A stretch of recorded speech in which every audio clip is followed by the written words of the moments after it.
Ya estamos de regreso aquí en Ángulos y como les decía antes de la pausa, tenemos el gusto de platicar con nuestros tertulianos de los lunes. Jesús Estrada, bienvenido. Hola Ricardo, ¿qué tal Jorge? Gracias, un placer estar en un día feriado un poco extraño, ¿no? Sí, hombre, agradecerles, por cierto, que vengan en día feriado. Jorge Rocha, bienvenido. ¿Cómo está Ricardo? Jesús? Pues sí, en un día más relajado en cuanto al descanso, no tan relajado en la parte política. Y en la parte informativa, ¿no? Porque Así hay es. información tanto en la parte política como en la parte meteorológica. Así Pero bueno, es. empecemos con la parte política porque este grito pudo haber sido uno más, haber pasado como uno más por lo gris, por lo desangelado, pero resulta que tuvo sus particularidades.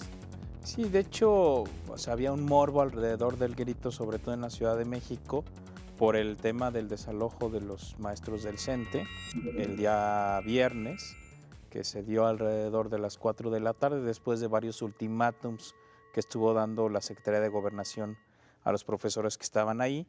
Las cifras luego discrepan un poco, algunos hablan de 1,200, otros casi de 4,000 profesores que se quedaron todavía en la plancha del Zócalo ese día y que pues fueron pues desalojados por la policía, algunos encapsulados, como se llama ahora. Fue el eufemismo, ¿ah? Exactamente, en algunas de las calles aledañas. Sí hubo algunos enfrentamientos, se quemaron algunos materiales, pero finalmente lo que reportaban los medios de comunicación es que el operativo como tal, es decir, el desalojo, había durado menos de 10 minutos, ¿no?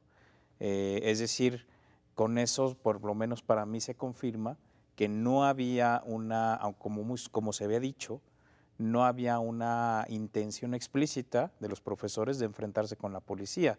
Si no, no hubiera sido tan sencillo, entre comillas, hacer este desalojo, que además, bueno, yo francamente cuando estaba siguiendo las escenas por redes sociales y por los periódicos, pues tenía un déjà vu de lo que pasó en Atenco, ¿no? En 2006, incluso después platicando el fin de semana con algunas otras personas, decían, yo pensé que estábamos otra vez en 1968, ¿no? Ahí, digamos, lo grave del asunto es que finalmente la parte política fracasa, eso es lo que tenemos que decir, fracasa porque no se logra ninguna negociación y obviamente el conflicto no se termina con el desalojo porque los profesores están reagrupándose, ahora están en la Plaza de la Revolución, incluso se habla de que van a volver a tomar el Zócalo en esta misma semana. O sea, el conflicto sigue ahí, ese no se acabó con el desalojo y digamos que para lo único que sirvió fue para radicalizar posturas. Cuando se hace este tipo de actos se radicalizan las posturas y la otra es que, bueno, sí tuvimos un grito del 15 de septiembre, el primer grito de Peña Nieto, con un montón de información que estuvo circulando, de que había gente que había sido acarreada, de que había camiones que estaban llevando a la gente al grito, se hablaba de que no había sido tan concurrido como otros años, es decir, finalmente tampoco se logró el objetivo de Peña Nieto de haber tenido un grito apoteótico, siendo además su primer grito como presidente. De acuerdo con datos de Reforma, habrían sido 8,000 personas las que participaron solamente en la plancha del Zócalo. Hay que decir que esa plancha, por ejemplo, le han metido hasta 110,000 personas con el concierto de Justin Bieber, solamente por hacer alguna pequeña comparación.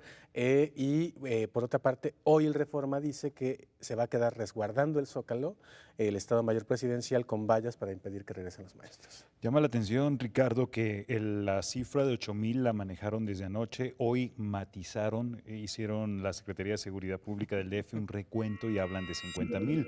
Sin embargo, lo comparan con 90,000 que fueron el año pasado, es decir, la mitad estuvieron presentes y de las cuales en redes sociales lo que dice Jorge es tremendo la cantidad de fotos y videos de supuestas operaciones de acarreo e incluso pese a los acarreos de que había poca gente, en las transmisiones se alcanza a escuchar algunos abucheos a Peña Nieto por ahí de fondo. Incluso en la transmisión oficial, ¿no? Así es.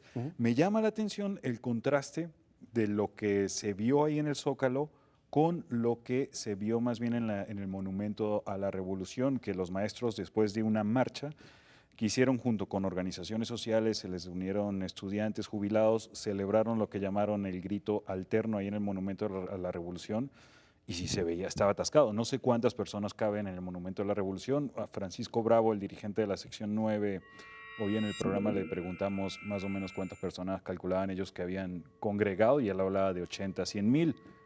Ponle que exageró un poquito, pero bájale a 50,000, ya estamos viendo una importante cantidad de personas. No solo estuvo desangelado el grito en el DF, sino también hay reportes de muchos otros municipios donde no hubo grito, supuestamente por razones del clima. Están las dos tormentas, está Manuel e Ingrid. En otros municipios de Michoacán tampoco se celebró porque no hay condiciones, ya sea por o el narcotráfico o por decisión de las comunidades a través de las policías comunitarias o autodefensas que no haya grito. Probablemente quizás las autoridades van a culpar un poco al clima de lo que sucedió, pero ahorita platicábamos, le preguntaba a Jorge justamente por dos cosas: antecedentes de supuestos acarreos al grito es como no existe, ¿no? Y luego Jorge también me recordaba que tradicionalmente suele llover durante el grito y no era un impedimento para que fuesen personas espontáneamente, ¿no? Es que estamos todavía medio temporal prácticamente todos los años. Entonces, que llueva el 15 de septiembre es un asunto que ya está incorporado en la gente que va a asistir, ¿no? Eso por un lado, ¿no? Y la otra es que las dos fiestas, la fiesta cívica que congrega a la gente que no tiene necesidad de ir por fuerza, pues es precisamente los gritos del 15 de septiembre, ¿no? Luego, en cada lugar hay las fiestas religiosas que también congregan. Digo, en el caso de la ciudad de Guadalajara, pues es el 12 de octubre con la Virgen de Zapopan, ¿no? Pero esas dos festividades, la cívica y religiosa, son las que congregan a la gente naturalmente, ¿no? El hecho de estos supuestos acarreos en el DF, pues sin duda que es una novedad, ¿no? Y que empaña, si es cierto, empañaría completamente el primer grito de Peña Nieto, ¿no? Que además, pues era muy razonable que después de haber tenido un evento como el que pasó el viernes, pues ¿cómo vas a ir después a celebrar un grito en un sitio donde sabes que acaba de haber actos de desalojo como lo hicieron, ¿no? Es decir, antier, por decir, si yo fuera capitaneo, digo, antier hubo tanquetas de agua en este sitio y ahora yo vengo a gritar ¡Viva México!, pues es algo que choca, ¿no?, en el imaginario de las personas. Sí, de hecho había algunos videos también ahí en redes sociales que hacían como una parodia de lo que realmente se estaba gritando. Viva la libertad del país con la represión, viva la independencia del país con la represión, viva Y hay algunos que decían que en realidad Peña Nieto no gritó Viva México, sino Iba México, ¿no? Sí, ese fue el otro. Que viene como parte de la reforma fiscal, exactamente, ¿no? Porque ya nos están poniendo IVA por todo. Entonces, es una situación extraña la de Peña Nieto, no es su mejor momento. Efectivamente, esa especie de luna de miel electoral que viene con el Pacto por México, que le está sacando sus reformas, no se está reflejando con la gente, y eso se vio ayer en la plancha del Zócalo, con o sin acarreos, ¿no? Sí, yo de hecho no sé si, digamos, atribuir completamente el hecho de que muchas personas no hayan ido a celebrar por la situación de los maestros. En parte yo creo que sí, pero yo creo que quizás es un sentimiento generalizado del aluvión de reformas de alguna manera, y yo creo que muchas personas estamos un poco abrumadas de tantas expectativas y de tanto nervio con los cambios que puedan venir en torno a las reformas, ¿no? Bueno, es eso, y también, bueno, coincidiendo contigo, pero también tiene que ver con que finalmente este es un gobierno de alternancia. Habíamos tenido 12 años de gobiernos panistas que terminaron muy mal, y claro que todas las promesas de cambio eran muy importantes, ¿no?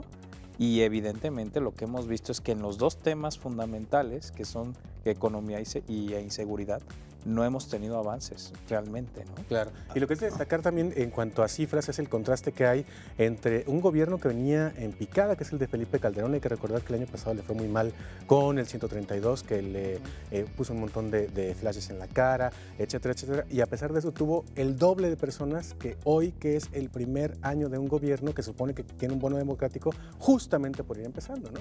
También me llama la atención, estaba viendo la cápsula al principio en el noticiero de la que hablabas, el comentario de Aristóteles Sandoval, que decía que había otros gritos alternos, que probablemente por eso aquí en Guadalajara también no estuvo tan concurrido el centro, me pongo a pensar eso y lo que he estado leyendo sobre el grito en el Monumento a la Revolución, y hubo otras especies de gritos alternos, es decir, quizás sí hay una celebración, pero las personas no están celebrando en el ámbito oficial del Estado, de las instituciones. Yo creo que las personas cada vez están celebrando en otros ámbitos, en colectivos, en casas particulares, en comunidades. Así es, o sea, eso es importante notarlo, no es un hecho de que la gente, digamos, no tenga ánimos de celebrar, como mucha gente está diciendo que pues, no hay nada que celebrar. Al contrario, yo creo que muchos están celebrando desde su propia trinchera y con su propia indignación o la propia furia por muchas cosas que están ocurriéndoles, ¿no? Claro. Pues bueno, vamos a una pausa. Después de la pausa seguimos platicando acerca de otros temas. Vamos a abordar ya el tema de los primeros informes de gobierno de los alcaldes de la zona metropolitana y cómo les ha ido en este primer año. Ya volvemos.